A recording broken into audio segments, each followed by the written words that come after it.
Okay. So this time we will discuss leaves. First leave is the service incentive leave. How many days with pay is service incentive leave? It is normally 5 days. So every employee who has rendered at least 1 year of service, whether continuous or broken, of course reckoned from date of employment, shall be entitled to a yearly service incentive leave of 5 days with pay. Now it is commutable to its money equivalent if not used at the end of the year. So commutable meaning it is converted into cash. Now for companies or establishments which afford or allows their employees to render more than 5 days of leave with pay, then service incentive leave is no longer applicable. No? For example, with Philippine Airlines, I worked there for almost 10 years, and we are entitled for sick leave of 17 days a year. So in that case, the employees of Philippine Airlines are no longer going to avail of service incentive leave because it is more than 5 days. There's another leave which is entitlement to solo parent. So a solo parent is when he is uh, the mother of the child who is without a father, or the father of a child who is without a mother. You know? So it applies both ways. So for parental leave, it is not more than 7 working days every year. So this is additional 7 years to a parent who is a solo parent. And the requisite to avail is that he has rendered at least 1 year of service. So if an employee is a solo parent, at the same time working, I mean, if he's working already, of course, then he's entitled to additional 7 days with pay. No? So 5 days plus 7 working days. So it gives him or her 12 leave with pay. 12 days of leave with pay. Also, victims of violence, these are only given to women or children. So if the women or if the child has been a victim of violence, then the mother can or is allowed to a paid leave of up to 10 days in addition to other paid leaves. No? So this is to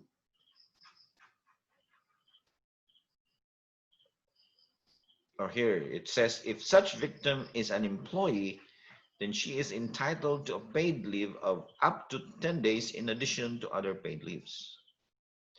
But if the victim is the child of the employee, will she still be allowed? Oh, I think so, yes. But I think it would not be more than, would not be 10 days. I think half of 10 days. Other leaves, another kind of leave is maternity leave. This has been revised by Republic Act 11-210 last May 1, 2019. A female member who did not be legally married, even though her child is born out of wedlock, still can avail of maternity leave. And the requisite is that she has paid at least 3 monthly contributions to the SSS of the Social Security System in a 12-month period immediately preceding the semester of her childbirth or miscarriage, and shall be paid a daily maternity benefit equivalent to 100% of her average daily salary credit for 100 days, 105 days, whether normal or cesarean delivery, and additional of 15 days if she is a solo parent. So before, this is only, I think, 75 days. Now it has been increased to 105 days regardless of the delivery, whether normal or cesarean. Now the benefits shall be paid only for the first 4 deliveries of or miscarriage. In excess of 4 children, then the mother or the employee is no longer allowed for this kind of leave. Now, maternity benefits, like other benefits granted by the social security system, are granted in lieu of wages and therefore may not be included in computing the 13th month pay of the employee. The employer shall advance the payment, of course, subject to the reimbursement by the SSS. Then it is not necessary that the woman be impregnated by her legitimate husband. It is immaterial who the father of the child is. So every pregnant woman in the private sector, whether married or unmarried, is entitled to maternity benefits. Another kind of leave is the paternity leave. This is under Public Act 8187 of 1996. This entitles 7 working days of leave with full pay to married male employees. Now, this is specifically to married male employees. Unlike maternity leave, where married is immaterial. In the private or public sector, so even in government sector, no? So the conditions in order to entitle this kind of leave, that the male employee is employed at the time of delivery and he is cohabiting with his wife or spouse at the time she gives birth or suffers a miscarriage. Miscarriage is, and then he has applied for maternity leave and that his wife has given birth or has suffered a miscarriage. So if the male employee is not cohabiting or is already living separately away from his wife, then he cannot avail of this paternity leave of 7 days with full pay. Also, the wife must be lawful wife, meaning woman legally married to male employee. Let's go to wages. Wage is paid to any employee, which means the remuneration or earnings. However, designated capable of being expressed in terms of money, whether fixed or ascertained on a time, task, piece, or commission basis, or other method of calculating the same which is payable by the employer to an employee. Okay, so any mode of payment by the employer to the employee is a form of wage. So there is a principle of fair wage for fair work, no work for no pay principle. Now, if there is no work performed by the employee, of course, there can be no payment for wages, unless the laborer or the employee was able, willing, and ready to work, but was prevented by the employer to get inside the premises or the employer's premises, or that is what you call lockout, or suspended or illegally suspended or dismissed Illegally meaning without justifiable or authorized causes. But where the failure of the employees to work was not due to the employer, then the burden of economic loss suffered by the employees should not be shifted to the employer.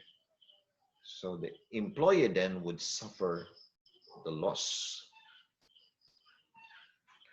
Another principle for wages is equal pay for equal work. So meaning persons who are working substantially the same kind of work, same kind of qualifications, same skills, same effort, same responsibility, similar conditions should be paid with similar salaries. Now this happens when there was this international school uh, hiring Filipinos and also hiring Americans as teachers, no?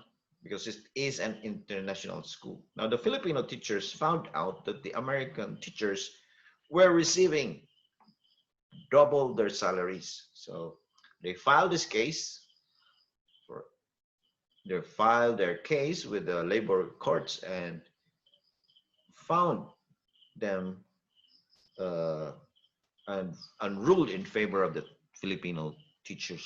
And the court applied this principle because they work for the same, their work is their qualifications are the same, their responsibilities are the same. They're all teachers, so they should receive equal pay because they render equal work. Facilities, these are articles or services for the benefit of the employee or his family, but shall not include tools of the trade or articles or service primarily for the benefit of the employer or necessary to the conduct of the employer's business.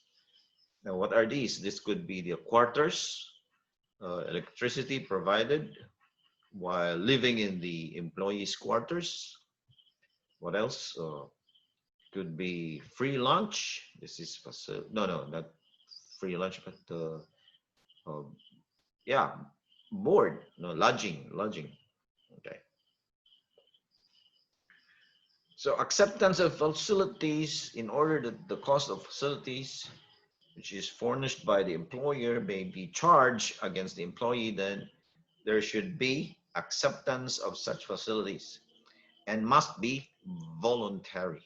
So if the employee does not accept voluntarily the facilities, then the employer cannot charge it to the employee. We're still on wages. Now we go to minimum wage. Now minimum wage is the lowest wage rate fixed by law that an employer can pay his employees. So what is the minimum wage? Here in Cebu, it's 387. So it is not dependent on the employee's capacity or ability to pay. You know? The employer would say, I cannot pay that, it's too high, but that is the independent decision of the tripartite board or the Congress. So it is a mandate that all employees must follow minimum wage orders. So a daily paid employee is paid only for the days he actually worked. So if he does not work, he is not paid. This is called a daily paid employee. On the other hand, monthly paid employees are those paid per month, irrespective of the number of days they work. So their salary already includes all holiday pays, which falls on Sundays or holidays without work. It's already instituted in the salary. So to compute the minimum of the salary of the monthly paid employees, it is simply to multiply the minimum wage times 365 days divided by 12, and of course minus the days off. So you will get the monthly minimum wage. Another principle of the labor code is the non-diminution rule. Diminution is deduction. So in Article 100 of the Labor Code, it prohibits diminution. So it is called the non-diminution rule. Employers are therefore prohibited to deduct any kind of uh, deductions or charges against the salaries of the employees. Okay.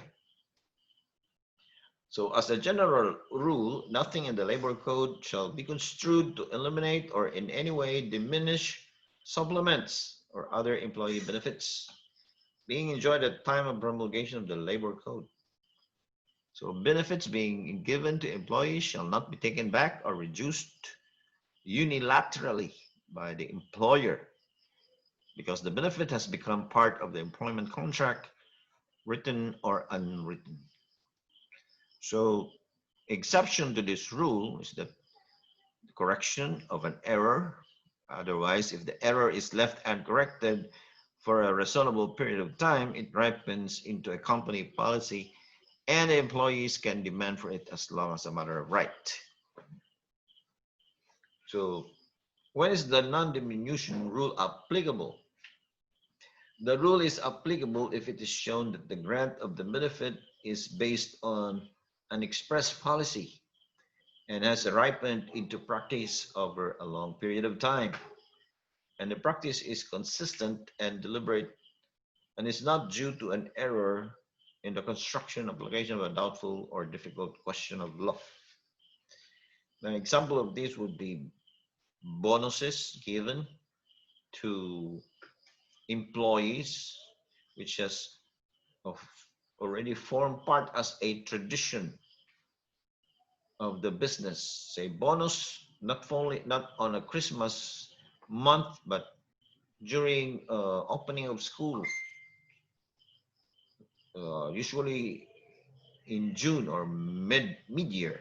So if the company has been giving bonuses to the employees every mid-year and has been exercised for quite some time, becomes a tradition and it has ripened into practice, then the employer is prohibited to to not to give out that bonus because it has ripened into practice. No? So this is what you call the non-diminution rule. So talking of bonus, there we will now discuss what is a bonus. This is a benefit which is contingent or conditional. So it depends on a situation or a condition.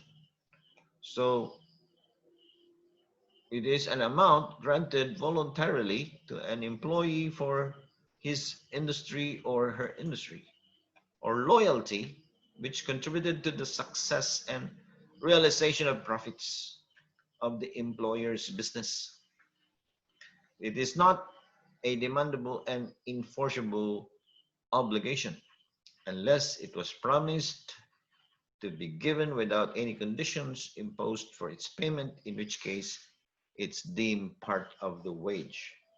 So that's it. As I cited in my example a while ago, that if an establishment has already practiced giving out bonuses during the opening of classes, which happens in June of the year, and has made it or practiced it for quite some time, then it cannot be withdrawn anymore by the establishment. So it becomes demandable and enforceable. There is another principle here, which is payment by results. This is regulated by the DOLE secretary. So if a person is paid depending on the result of his work, then it is regulated by the DOLE secretary.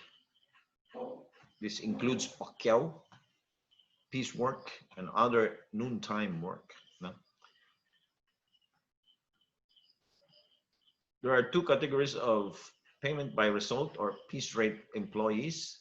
Employees paid piece rates, which are prescribed in piece rate orders issued by the DOLE, which is wages determined by multiplying the number of pieces produced by the pay rate per piece. So, and then employees paid output rates, which are prescribed by the employer and are not yet approved by the DOLE.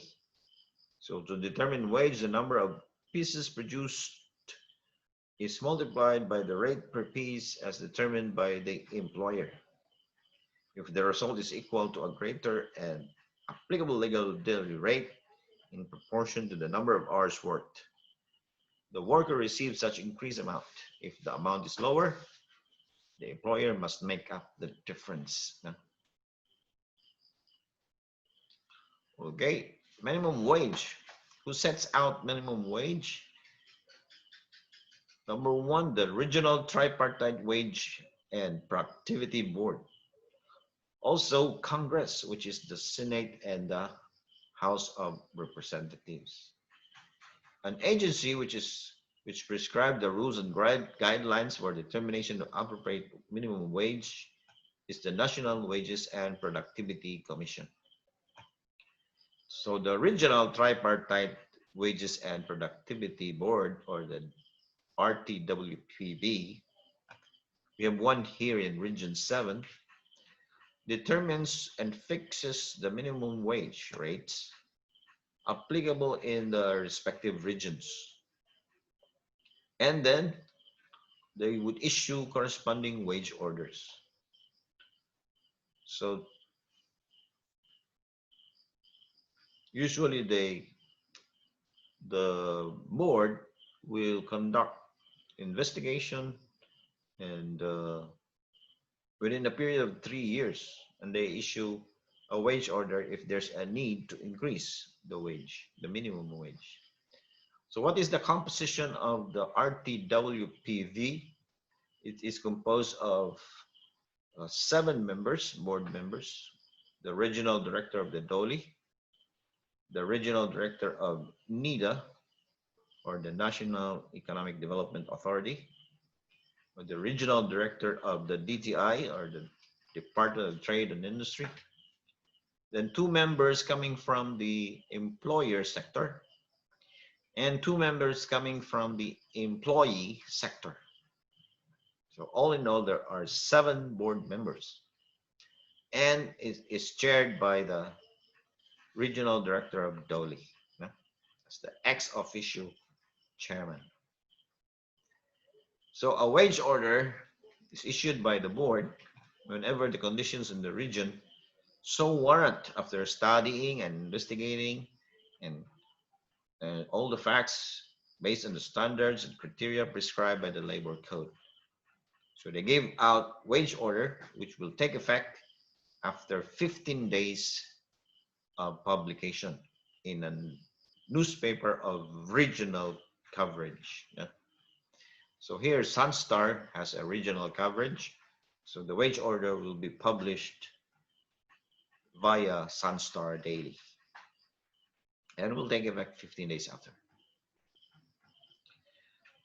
So where should payment of wages be made? So the manner of paying wages shall be paid in legal tender, meaning in peso. And the use of tokens, promissory notes, vouchers, coupons, or other form alleged to represent legal tender is absolutely prohibited, even when expressly requested by the employee. So only peso is the mode of payment. No?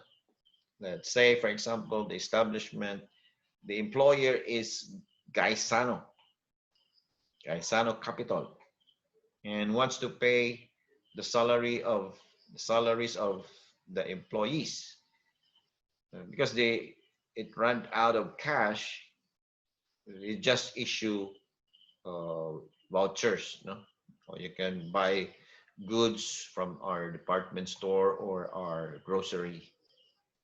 Is that legal? Even if it is requested by an employee, it is absolutely prohibited. No, it's not allowed. How about payment by check? Is it allowed? According to the law, payment of wages by bank checks, postal checks, or money orders is allowed, where such manner of wage payment is customary on the date of effectivity of the labor code. So if it is stipulated in the collective bargaining agreement, or where all the conditions are met, there is a bank within a radius of 1 kilometer from the workplace, the employer or any of its agents or representative does not receive any pecuniary benefit of this arrangement, and the employees are given reasonable time during banking hours to withdraw their wages from the bank, which time shall be considered as compensable hours work or hours of work still. And the payment by check is with the written consent of the employees concerned. So these all four requisites must, no, this one, two, three, four requisites or conditions should be met, including the number one here.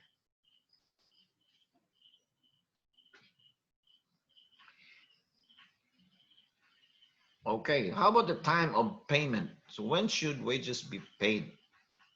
According to the rule, the general rule, which is GR, payment of wages should not be less than once every 2 weeks or twice a month at intervals not exceeding 16 days.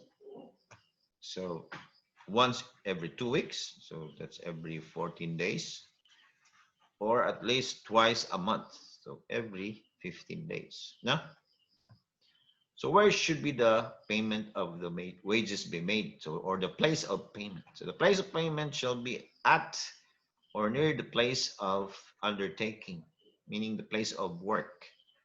Payment at a place other than the work shall be permissible only under the following: when payment cannot be effected at the near place of work by reason of the deterioration of peace and order conditions, or by reason of actual impending emergencies caused by fire, flood, epidemic, or other calamity, rendering payment thereat impossible, or when the employer provides free transportation to the employees back and forth. No? So there is peace and order situation in the employer's premises, then he can get away and pay the salaries of the workers in another place. Still on payment of wages, payment through banks is allowed. Number one, if there must written permission of the majority of the employees, and the establishment must have at least 25 or more employees, and the establishment must be located within 1 kilometer radius to the bank. And also payment through ATM is allowed. So the general rule of payment of wages is that it should be directly made to the employee. No, this is the general rule. It should be paid directly to the workers to whom they are due. But there are exceptions, no? Payment through another person in case of force majeure, meaning fortuitous event like acts of God, like earthquake, flood, lightning, or volcanic eruption, rendering such payment impossible, provided such person is under written authority given by the worker or for the purpose. So the worker has given authority to another person. So number one, when authorized under existing law, including payments for the insurance premiums of the employee. Or number two, union dues, where the right to check off has been recognized by the employer in accordance with collective bargaining agreement. or authorized in writing by the individual employees concerned. So there are exceptions, no?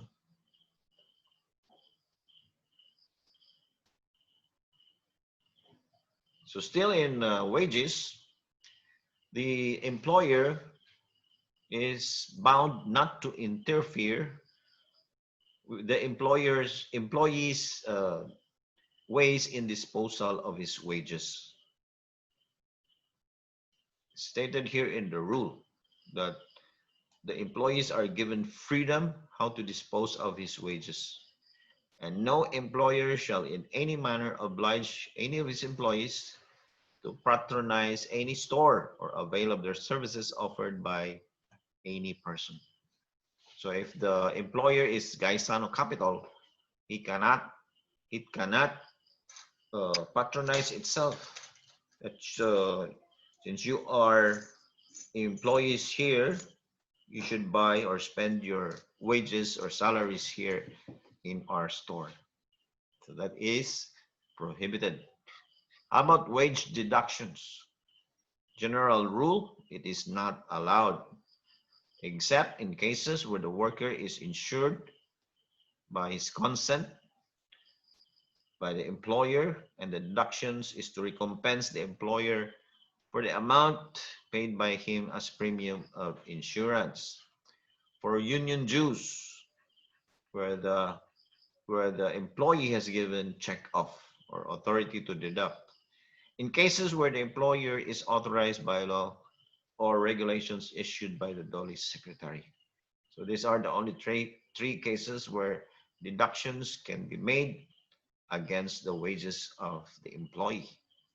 Now, there are other allowable deductions provided by law in cases where employee is indebted to employer, nasa utang, where such indebtedness has become due and demandable. So the employer then can deduct. How about in court awards, if the wages may be the subject of execution or attachment, let's say for debts incurred for food, shelter, clothing, and medical attendance, then the employer can deduct, no? Because it is ruling of the court. There is a law. The ruling of the court is already considered as a law. Also, withholding tax, which is paid to the government, which is automatically deducted against the salary of the employee. Salary deductions of a legally established cooperative. So if the employees have formed cooperatives among themselves, then it can deduct. Then deductions for payment to third persons, only if there is written authorization by the employee. Union dues, which is subject to check off, meaning written authorization. Agency fee, like recruitment fee. Deductions for value of meals and other facilities. Deductions for loss or damage, SSS, Medicare, Pag-ibig premiums. So these are the number 9, deductions for loss or damage, SSS, Medicare, Pag-ibig premiums. Now, deductions for loss or damage, there is a general rule that no employer shall require his worker to make deposits for the reimbursement of loss of or damage to material, equipment, or tools supplied by the employer. So whenever the employee, the worker, is required by his employer to deposit money as an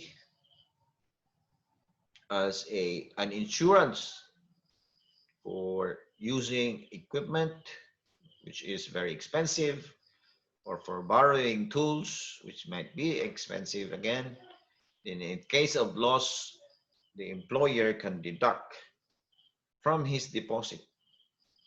So this is not allowed, no?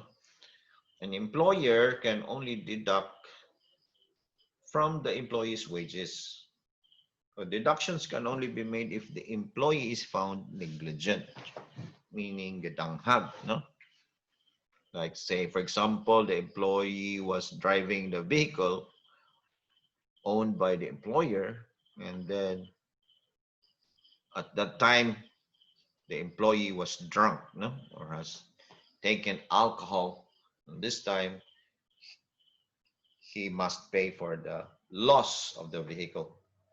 So in that case, it can be deducted from the employee's salary. So deduction for loss of damage, there is an exception when the trade or occupation or business of the employer recognizes or considers the practice of making deductions or requiring deposits necessary or desirable.